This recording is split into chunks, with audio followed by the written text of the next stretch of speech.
तो hi guys, welcome to skill book coaching classes.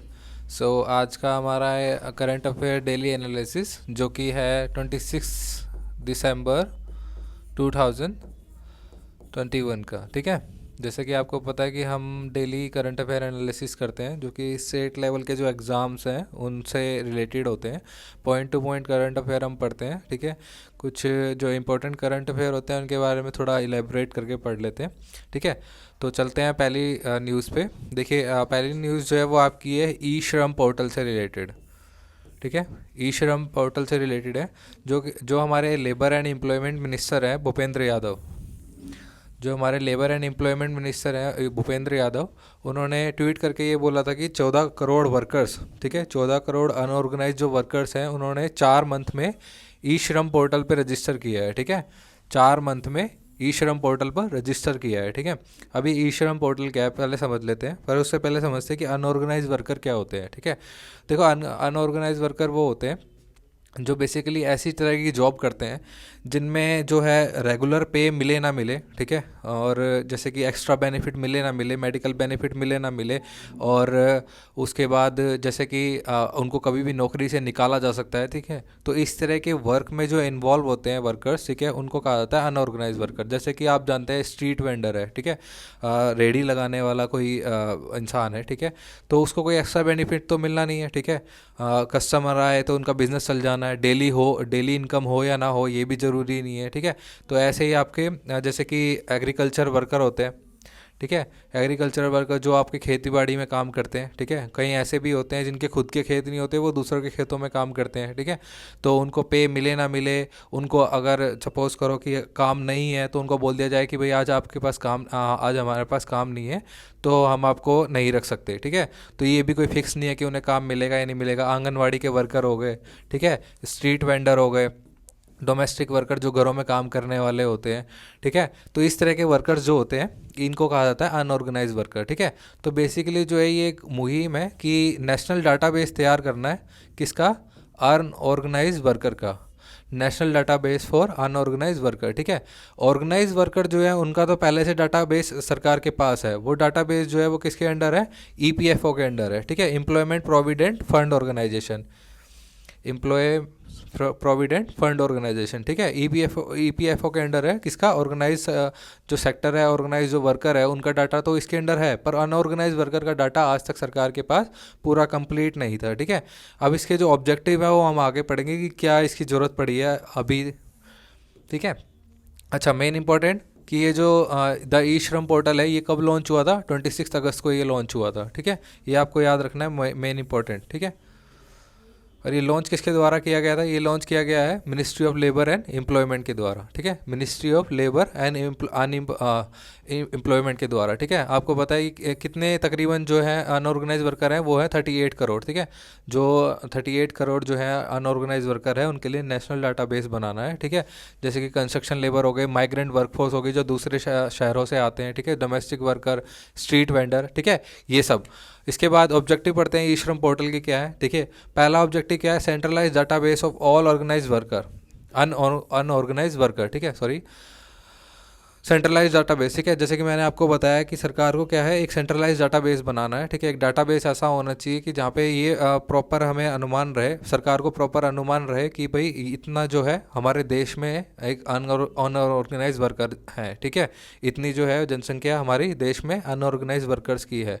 उसके बाद क्या है? To improve the implementation efficiency. Suppose करो कि सरकार ने कोई स्कीम लागू करी। ठीक है, उस स्कीम का जो बेनिफिट है, ठीक है, वो स्कीम कितनी ज़्यादा एफिशिएंट है, कितना ज़्यादा फ़ायदा लोगों को मिल रहा है उससे। ठीक है, तो ये सब जानने के लिए भी इसका किसका? National database of unorganise worker का यूज़ होगा। ठीक है, उसके बाद नेक्स्ट जो है आपका शेयरिंग ऑफ इन्फॉर्मेशन। देखिए, जब आपके पास डाटा आ जाएगा सरकार के पास, ठीक है, तो वो डाटा जो है अलग अलग मिनिस्ट्रीज से, बोर्ड से, डिपार्टमेंट से, ऑर्गेनाइजेशन से, ठीक है, इनको शेयर किया जाएगा। ठीक है, जब डाटा बेस तैयार हो जाएगा, ठीक है, उसके बाद जो है बोर्ड्स को, एजेंसीज को, ऑर्गेनाइजेशन को, मिनिस्ट्रीज को, ठीक है, ये डाटा जो है शेयर किया जाएगा। ये डाटा किस लिए शेयर किया जाएगा कि आगे फ्यूचर में इन्हें कोई स्कीम लागू करनी है, ठीक है, आगे फ्यूचर में कोई ऐसा कोई बेनिफिट देना है, ठीक है, जो तो उस चीज़ को एनालाइज करने के लिए इस डाटा की ज़रूरत पड़ेगी, तो इस डाटा को उनसे भी शेयर किया जाएगा। ठीक है, उनको क्या बोलेंगे, वेरियस स्टेक होल्डर्स। ठीक है, उसके बाद portability of social security and welfare benefits to the migrant and construction worker. कहने का मतलब वही कि जो बेनिफिट्स हैं, जो उनको स्कीम्स के बेनिफिट मिलने हैं, ठीक है, वो प्रॉपर उनको उन लोगों को पहुँचे जिनको उसकी सबसे ज़्यादा ज़रूरत है। ठीक है, तो ये सब किस में आएगा आपका, ये भी एक ऑब्जेक्टिव है इसका। ठीक है, उसके बाद प्रोवाइडिंग अ कॉम्प्रिहेंसिव डाटाबेस। ठीक है, जैसे कि मैंने बता ही दिया कि एक कॉम्प्रिहेंसिव डाटाबेस तैयार हो जाएगा सरकार के पास, जो सेंट्रल और स्टेट गवर्नमेंट के काम आएगा। ठीक है, सपोज़ करो जैसे कि आपको पता है कि अभी जो है कोविड-19 का काफ़ी ज़्यादा कहर बरपाया था। ठीक है, और 2019 में, 2020 में, ठीक है, ये 2020 में काफ़ी ज़्यादा लोग जो है इससे काफ़ी ज़्यादा हर्ट हुए थे, जो इतना ज़्यादा कोविड फैला। स्ट्रीट वेंडर जो थे, उनके जो बिज़नेस थे वो अफेक्ट हुए थे, काफ़ी बड़े बड़े बिज़नेस अफेक्ट हुए थे। जो ऐसी नौकरी करते थे जिनको डेली इनकम हुआ करती थी, जैसे कि मज़दूर हुए, ठीक है, कंस्ट्रक्शन वर्कर हुए, ठीक है, वो काफ़ी ज़्यादा अफेक्ट हुए थे। ठीक है, तो जब वो घर पे बैठे थे, ठीक है, तो कईयों के पास ऐसा इतनी बुरी सिचुएशन थी कि कईयों के पास खाने के लिए भी रोटी नहीं थी 2 टाइम की। ठीक है, तो ऐसे लोगों को आगे फ्यूचर में कभी ऐसी कोई कंडीशन दोबारा अराइज हो कोविड जैसी, ठीक है, तो इस चीज़ उसके लिए, उस कंडीशन के लिए सरकार जो है वो पहले से प्रिपेयर रहेगी, क्योंकि उन्हें पता होगा कि उनके पास कि उनकी कंट्री में कितने ज़्यादा अनऑर्गेनाइज वर्कर्स हैं, उनको कैसे बेनिफिट देना है, ठीक है, उनको उनकी कैसे हेल्प करनी है। ठीक है, तो इस तरीके से इसका ये भी एक ऑब्जेक्टिव है। ठीक है, तो आगे आते हैं कि वो कैन रजिस्टर इन ई श्रम पोर्टल। ठीक है, ऐसे कौन से लोग हैं जो इसमें जो है रजिस्टर करा सकते हैं। एक, जिनकी एज जो है 16 से 59 ईयर के बीच में होगी, ऐसे लोग इस पर रजिस्टर करा सकते हैं। दूसरा, not a member of EPFO, employ provident fund organisation, ESIC और नेशनल पेंशन स्कीम। ठीक है, ऐसे लोग जो गवर्नमेंट नौकरी करते हैं, ठीक है, जो NPS के अंडर आते हैं, जो EPFO के अंडर आते हैं, इन लोगों को इसके अंदर रजिस्टर नहीं किया जाएगा। ठीक है, उसके बाद what is required for the registration. ठीक है, क्या क्या चीज़ लगेंगी जो रजिस्ट्रेशन के लिए होगी। एक तो आपका आधार कार्ड लगेगा। ठीक है, दूसरा, जो आपका आधार कार्ड है वो आपके मोबाइल नंबर से लिंक्ड होना चाहिए। ठीक है, दूसरा, एक सेविंग बैंक अकाउंट होना चाहिए जिस पे IFSC कोड होना चाहिए। ठीक है, ये सारी चीज़ें इसके लिए ज़रूरत पड़ेंगी। उसके बाद चलते हैं कि जब ये श्रम कार्ड जब उनको लॉन्च होगा अनऑर्गेनाइज वर्कर को, ठीक है, तो ये जो एक 12 डिजिट का यूनिक कोड होगा, 12 डिजिट का एक यूनिक कोड नंबर होगा। ठीक है, इसके अंदर क्या होगा कि जैसे कोई पर्सन है, ठीक है, उसकी डेथ हो जाती है, इसमें बेनिफिट क्या मिलने हैं कि जैसे किसी पर्सन की डेथ हो जाती है, परमानेंट डिसेबिलिटी हो जाती है, तो उसको 2 लाख तक का बेनिफिट मिलेगा। ठीक है, 2 लाख तक का बेनिफिट मिलेगा, और 1 लाख तक का बेनिफिट जो है वो मिलेगा पार्शियल डिसेबिलिटी पे। ठीक है, पार्शियल डिसेबिलिटी में मिलेगा 1 लाख तक का, और परमानेंट डिसेबिलिटी और डेथ पे उसको मिलेगा 2 लाख तक का। ठीक है, चलते हैं नेक्स्ट न्यूज़ पे। Telangana stood first in the implementation of Shyama Prasad Mukherjee renewable mission that was launched 4 years ago to stimulate local economic development, enhance basic services and create well planned cluster। ठीक है, तो ये कौन सी स्कीम है आपकी, Shyama Prasad Mukherjee are urban mission. ठीक है, शॉर्ट फॉर्म में कहेंगे SPMRM। ठीक है, अब ये Shyama Prasad Mukherjee are urban mission क्या है।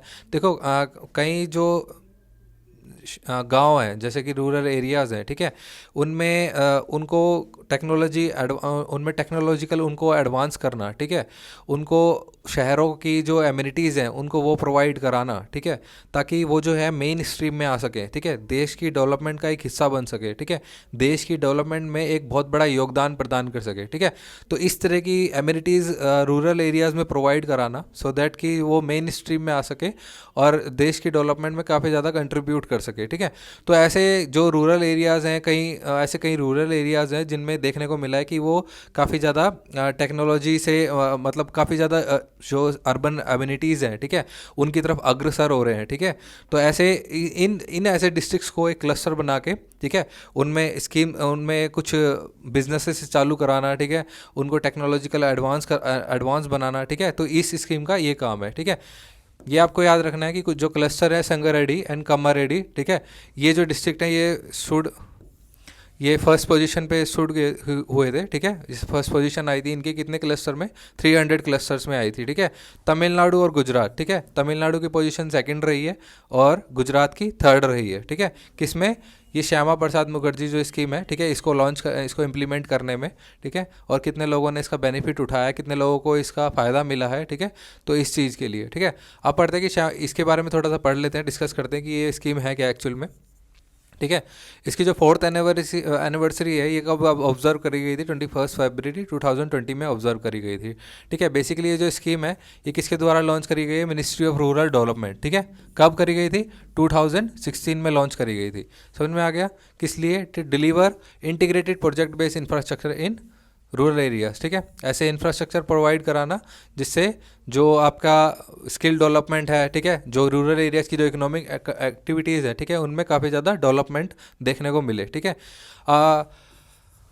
ये जो स्कीम थी श्यामा प्रसाद मुखर्जी स्कीम थी, ये बेसिकली जो है इससे पहले एक और स्कीम थी, provision of urban amenities to rural areas, ठीक है, जिसको शॉर्ट फॉर्म में कहते थे पूरा, ठीक है, शॉर्ट फॉर्म में कहते थे PURA पूरा, ठीक है। ये इसी की तरह की एक स्कीम है, ठीक है। Basically you can say that ये जो पूरा था, provision of urban amenities to rural areas, ठीक है, ये एक प्रीडिसेसर है किसका, इस श्यामा प्रसाद मुखर्जी स्कीम का, ठीक है। उसके बाद मैंने आपको बता दिया कि रूरल और अर्बन एरियाज़ में जो एक तरीके का फ़र्क है, जो एक तरीके का अंतर है, ठीक है, चाहे वो इकोनॉमिकली हो, चाहे वो टेक्नोलॉजिकली हो, ठीक है, तो उस अंतर को कम करना इस स्कीम का सबसे बड़ा काम है। इकोनॉमिकली हो चाहे टेक्नोलॉजिकली हो, ठीक है, या उनकी फैसिलिटीज़ हो, ठीक है, सर्विसेज हो, ठीक है, इस तरह के अंतर को कम करना ताकि जो हमारे रूरल एरियाज़ हैं वो भी मेन स्ट्रीम में आ सके और देश की डेवलपमेंट का हिस्सा बन सके, ठीक है। अब आपको पता ही है कि ये सेंट्रली स्पॉन्सर्ड स्कीम है, सेंट्रली स्पॉन्सर्ड स्कीम है, और सेंसस ऑफ इंडिया स्टेटिस्टिक्स के हिसाब से जो रूरल पॉपुलेशन है इस टाइम हमारे देश की वो है 833 मिलियन, ठीक है। इस टाइम जो हमारे देश की जो रूरल पॉपुलेशन है वो है 833 मिलियन, जो कि कॉन्स्टिट्यूट करती है कितना, टोटल पॉपुलेशन का 68%, ठीक है, टोटल पॉपुलेशन का 68% कॉन्स्टिट्यूट करती है क्या, 83 मिलियन, ठीक है। और 12% जो है 12% की जो है ग्रोथ दिखाई है रूरल एरियाज़ ने, ठीक है, किसमें, in the absolute number of villages by 279 unit under the during the 2001-2011 period, ठीक है। 2001-2011 पीरियड के अंडर जो रूरल पॉपुलेशन है उसने 12% की ग्रोथ दिखाई है, मतलब 2269 279 यूनिट का जो है उसने प्रोग्रेस दिखाया है, ठीक है। उसके बाद आगे चलते हैं। The government of India has propose the Shyama Prasad Mukherjee aimed at developing rural areas provisioning of economic, social and physical infrastructure. ये आपको समझा ही दिया कि कैसे जो है रूरल और अर्बन एरियाज़ के बीच का जो अंतर है वो कम किया जाएगा। उसके बाद आते हैं मिशन के ऑब्जेक्टिव पे। मिशन का ऑब्जेक्टिव आपको समझा ही दिया था कि जो इकोनॉमिक डेवलपमेंट है वो करना, जो बेसिक सर्विसेज हैं आपके जो रूरल एरियाज़ में जो बेसिक सर्विसेज होते हैं उनको इन्हांस करना, ठीक है, और जो वेल प्लान जो अर्बन जो क्लस्टर्स हैं उनको वेल प्लान करना, ठीक है। जो इनके आउटकम्स हैं वो क्या आउटकम्स आए हैं कि जो काफ़ी ज़्यादा ये फ़र्क देखने को जो अंतर देखने को मिला था पहले इस स्कीम के लॉन्च होने से पहले कि अर्बन एरियाज़ और रूरल एरियाज़ में, वो काफ़ी ज़्यादा कम हुआ है, किसमें, इकोनॉमिकली, टेक्नोलॉजिकली और सर्विसेज में, ठीक है। उसके बाद जो है डेवलपमेंट भी काफ़ी ज़्यादा इंक्रीज़ हुई है, ठीक है, और जो रूरल एरियाज़ में जो इन्वेस्टमेंट है वो भी काफ़ी ज़्यादा बढ़ी है, ठीक है। ये चार्ट है आपको बता ही दिया पहले। तेलंगाना ने इस टाइम इनकी जो है रैंक फर्स्ट आई है इस स्कीम को इम्प्लीमेंट करने में, तमिलनाडु की second, Gujarat third, Punjab fourth and Chhattisgarh fifth, ठीक है। जैसे कि ये कम्युनिटी सेंटर है गाज़ियाबाद यूपी में जो है ये खोला गया है कि, ठीक है, लॉन्च किया गया था कि इसकी मदद से इसी आर अर्बन मिशन की वजह से, Shyama Prasad are urban scheme की मदद से, ठीक है। दूसरा ये जो आर अर्बन मार्ट खोला गया है उत्तर प्रदेश में, ये भी इसी के तहत खोला गया है, ठीक है। ये प्राइमरी स्कूल जो खोला गया है केरला में, ठीक है। छत्तीसगढ़ में जो सॉलिड वेस्ट डस्टबिन के लिए इंस्टॉलेशन हुआ है, ठीक है, ये भी इसी स्कीम के अंडर हुआ है। ये हेल्थ सेंटर जो छत्तीसगढ़ में आपका खोला गया है, ठीक है। उसके बाद जो 24/7 की जो वाटर सप्लाई है, ठीक है, वाटर सप्लाई सिस्टम जो है वो त्रिपुरा में खोला गया है, ये भी इसी स्कीम के अंडर खोला गया है, ठीक है। नेक्स्ट न्यूज़ पे चलते हैं। स्क्रॉल परी विन इन इन्वायरमेंट साइंस, ठीक है। देखिए, आपको पता है कि रामनाथ गोयनका अवार्ड चल रहे हैं। पिछले कुछ क्लासेस में भी हमने डिस्कस किए थे कि कुछ कैटेगरीज में अवार्ड मिले हैं। रोज़ किसी न किसी कैटेगरी को में अवार्ड जो है, विनर जो है वो अनाउंस करे जा रहे हैं, ठीक है। तो ऐसी ही 2 कैटेगरी आज भी अनाउंस करी गई हैं, ठीक है। ये जो रामनाथ गोयनका अवार्ड है, ठीक है, ये जर्नलिज्म से रिलेटेड है, ठीक है। तो सपोज़ करो किसी जर्नलिस्ट ने बहुत ही अच्छे ज़्यादा रिपोर्टिंग करी है, कुछ ऐसे स्टोरीज़ को लाइमलाइट में लाए हैं जिससे लोगों का भला हुआ है, ठीक है। या फिर कोई डेवलपमेंट में काफ़ी ज़्यादा उन्होंने अपनी स्टोरी से, अपनी कवरिंग से जो है लोगों का भला किया है, या फिर देश के डेवलपमेंट में योगदान दिया है। तो इस तरह के जो जर्नलिस्ट हैं उनको इसमें अवार्ड मिलता है। तो ऐसा ही कोई अवार्ड जो है वो मिला है winner of the environment science and technology, जो रिपोर्टिंग कैटेगरी इन प्रिंट है, ठीक है। उसके लिए जो अवार्ड मिला है वो मिला है परिगो, टीम परिगो, ठीक है। इनकी फुल फॉर्म है people's archive of rural India, ठीक है, people's archive of rural India, ठीक है। इनको किस में अवार्ड मिला है, कौन सी कैटेगरी में, environment science and technology reporting category in print, ठीक है। ऐसे ही टीम स्क्रॉल को मिला है किसमें, ब्रॉडकास्ट मीडिया में। टीम स्क्रॉल को किस में मिला है, ब्रॉडकास्ट मीडिया में मिला है, ठीक है। अब टीम परी को किस लिए मिला था, टीम परी को इसलिए मिला क्योंकि जो इन्होंने क्लाइमेट चेंज के ऊपर जो स्टोरीज लिखी है, ठीक है, क्लाइमेट चेंज के जो ऊपर जो स्टोरीज कवर करी हैं, ठीक है। जैसे कि फार्मर्स हैं, ठीक है, जो एग्रीकल्चर में पेशे में है, ठीक है। जैसे सीवीड हार्वेस्टर्स हैं, ठीक है, जो आपके नोमैड जो मतलब चरवाहे हैं, ठीक है, जो हनी ट्रैपर्स हैं, ठीक है। उसके बाद ये आपके फॉरेस्ट ड्वेलर्स हैं, फॉरेस्ट में रहने वाले लोग हैं, जो फार्मर्स हैं, लेबरर्स हैं, ठीक है, फिशरमैन हैं, मछुआरे हैं, ठीक है। इन लोगों ने जिस तरीके से पिछले कुछ सालों में इन क्लाइमेट चेंज को ऑब्ज़र्व किया है, पिछले कुछ सालों में जैसे इन्होंने क्लाइमेट चेंज को ऑब्ज़र्व किया है, किन लोगों ने, इन लोगों ने, ठीक है, उनकी लाइफ को जीना, ठीक है, उनकी लाइफ को उन्होंने जो चेंजेस ऑब्ज़र्व करे हैं क्लाइमेट में, ठीक है, उनको पूरी दुनिया के सामने, ठीक है, as a story, as a covering किन्होंने किया है, टीम परी ने किया है। इसलिए इनको किस में अवार्ड मिला है, winner of the environment science and technology reporting category in print, ठीक है। उसके बाद नेक्स्ट न्यूज़ पे चलते हैं। देखिए, आप कुछ बुक्स के नाम आएंगे, वो बुक्स के नाम आपको याद रखना काफ़ी ज़्यादा इंपॉर्टेंट है, ठीक है। एक पहली बुक है आपकी in the service of free India, memoir of civil servant by B D. Pandey, ठीक है। ये किन्होंने लिखी है, बी.डी. पांडे ने लिखी है। बुक का नाम क्या है, inside service of free India, ठीक है। इनमें इन्होंने जो जैसे जब हमें आज़ादी मिली थी, ठीक है, जब हमें आज़ादी मिली थी तो उसके बाद के जो 40 दशक थे शुरू के, ठीक है, उसमें काफ़ी ज़्यादा उथल पुथल देखने को मिली थी, ठीक है। उसमें काफ़ी ज़्यादा उथल पुथल देखने को मिली थी, ठीक है। काफ़ी ज़्यादा अप डाउन्स थे, ठीक है, और काफ़ी ज़्यादा पॉलिटिकल सिनेरियोज आपके सामने लोगों के सामने आए थे। तो इन 40 सालों को कवर जो किया है, इन 40 सालों को, इन 4 दशकों को जो कवर किया है वो इस बुक में किया गया है, किसमें, in the service of free India में, जो कि किसके द्वारा लिखी गई है, बी.डी. पांडे के द्वारा लिखी गई है, ठीक है। नेक्स्ट जो बुक है वो आपकी है the dream of revolution, a biography of Jayaprakash Narayan by Bimal Prasad and Sujata Prasad, ठीक है। ये जो जयप्रकाश नारायण, ठीक है, आपने नाम सुना होगा, काफ़ी बड़े लीडर थे हमारे देश के, ठीक है। इनकी जो ये बायोग्राफी है किसके द्वारा लिखी गई थी, शुरू किसके द्वारा की गई थी, बिमल प्रसाद के द्वारा, पर इनकी जो है वो डेथ हो गई थी। तो उसके बाद जो इनकी बेटी थी, ये जो बायोग्राफी किसके द्वारा जो कंप्लीट करी गई थी, ये उनकी बेटी आर्ट हिस्टोरियन सुजाता प्रसाद के द्वारा, ठीक है। ये जो है बाकी की बुक कंप्लीट करी गई थी, ठीक है। इसमें क्या है, बुक जो है ये bridge the area of Bhagat Singh and civil disobedience with that of George Fernandes and the Janata Party, ठीक है, फॉर 5 डिकेड्स, ठीक है।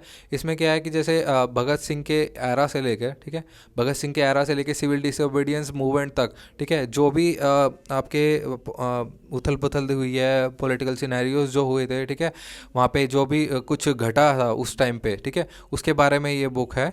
तो ये किन्होंने लिखी है, बाय बिमल प्रसाद, दोनों का नाम आएगा बिमल प्रसाद एंड सुजाता प्रसाद, उनकी जो बेटी है, ठीक है।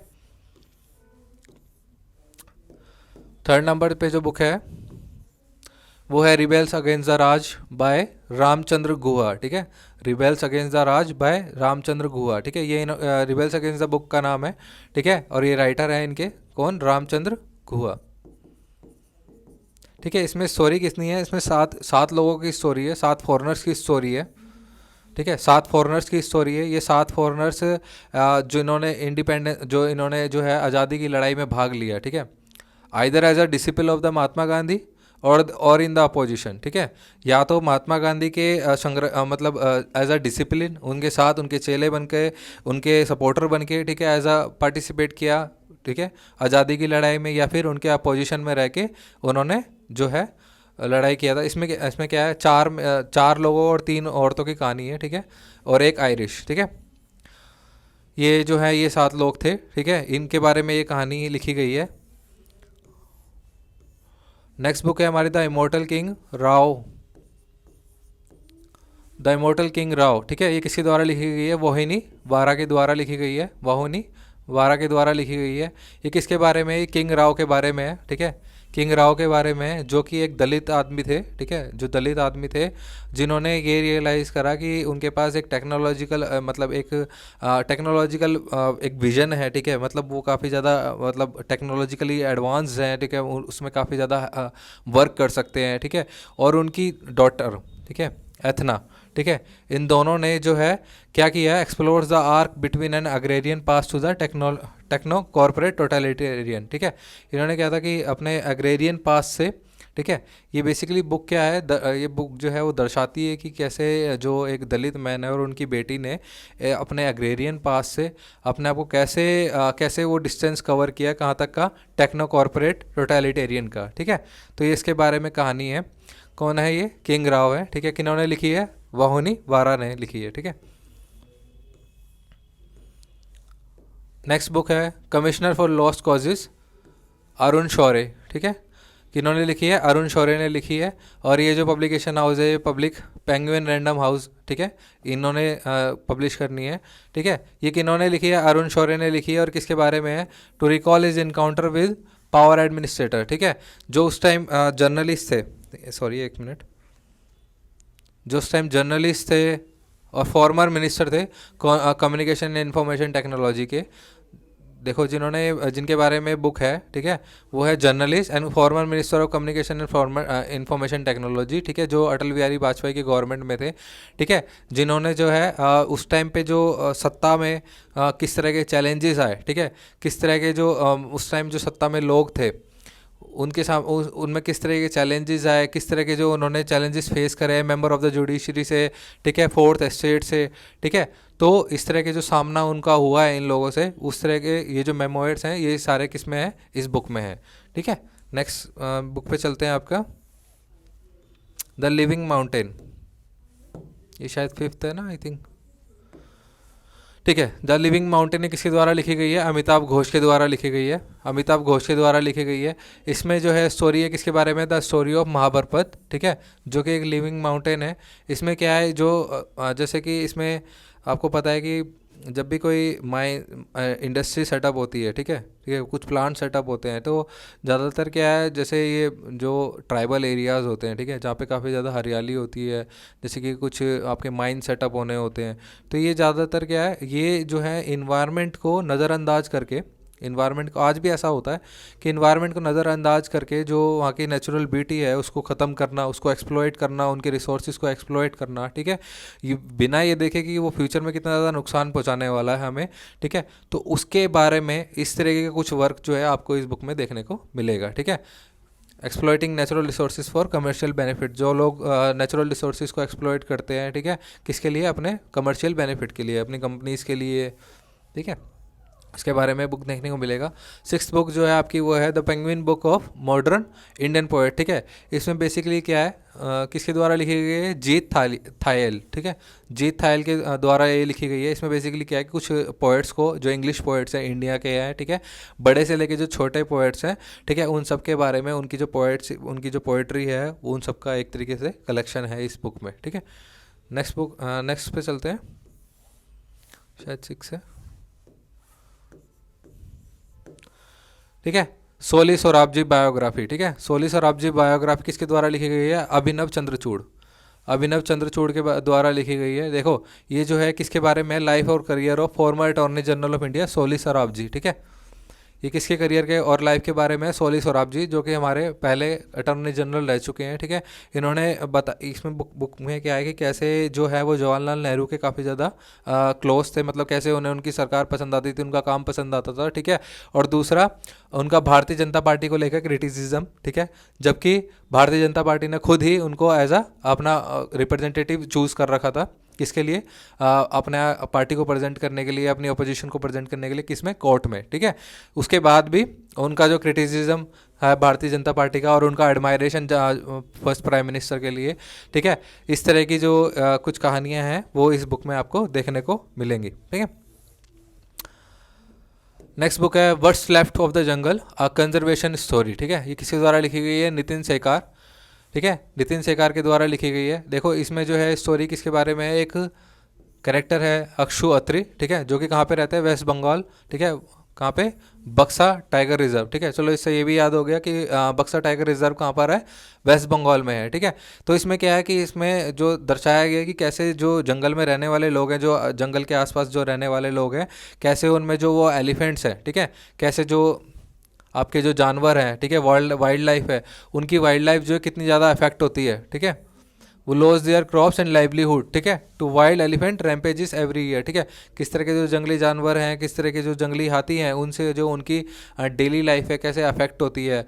सपोज़ करो जैसे हाथी हैं, कभी खेतों में घुस गए, ठीक है, तो फसलें ख़राब हो जाती हैं। ठीक है, पर उसके बाद भी, ठीक है, वो इनके साथ, इन चैलेंजेस के साथ रह रहे हैं। ठीक है, और ना ही इन्वायरमेंट को नुकसान पहुंचा रहे हैं। ठीक है, तो इस तरह की जो कुछ कहानियाँ आपको इस बुक में देखने को मिलेंगी। ये देखो ना बुक में जंगली जानवर आपके, ठीक है, तो इनसे आपको याद रखना है।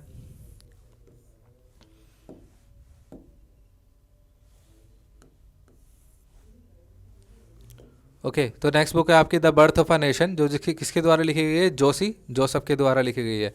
ठीक है, जोशी जोसेफ के द्वारा लिखी गई है। इसमें बेसिकली जो है ये 1947 से 1956 तक, 1947 से 1956 तक जो आपका टाइम पीरियड था हमारे देश का, जो हमारा टाइम पीरियड बीता है, ठीक है, उसके बारे में इसमें लिखा गया है। और कैसे ये लिखा गया है कि सरदार वल्लभ भाई पटेल जो हैं, ठीक है, उनके अंडर जो एडमिनिस्ट्रेशन था, उन्होंने कैसे काम किया है कि जो प्रिंसली स्टेट थी उस टाइम की, ठीक है, उनको अपने देश में मिलाने के लिए, उनका अपने इंडिया में उनके कंट्रोल, इंडिया के कंट्रोल में उन्हें लाने के लिए। ठीक है, तो इस तरह के जो काम है ये इस बुक में आपको देखने को मिलेंगे। Working directly under the Sardar Vallabhbhai Patel to bring them under the aegis of newly independent country. ठीक है, जो हमारा देश नया नया आज़ाद हुआ था उसके अंतर्गत, उसके अंडर लाने के लिए किसको, प्रिंसली स्टेट्स को किस तरह का काम किया गया था, वो सारा इसमें आपको देखने को मिलेगा। ठीक है, देखिए रे इलिंगवर्थ, ठीक है, जो फॉर्मर इंग्लैंड कैप्टन थे, इनका हाल फिलहाल में देहांत हुआ है। इनकी एज कितनी थी, 89 एज है, ये आपको याद रखना है। उसके बाद टेनिस से रिलेटेड ये आपका लास्ट न्यूज़ है। ठीक है, मोयुका उची जिएमा, ठीक है, जो किसकी है, जापान की है।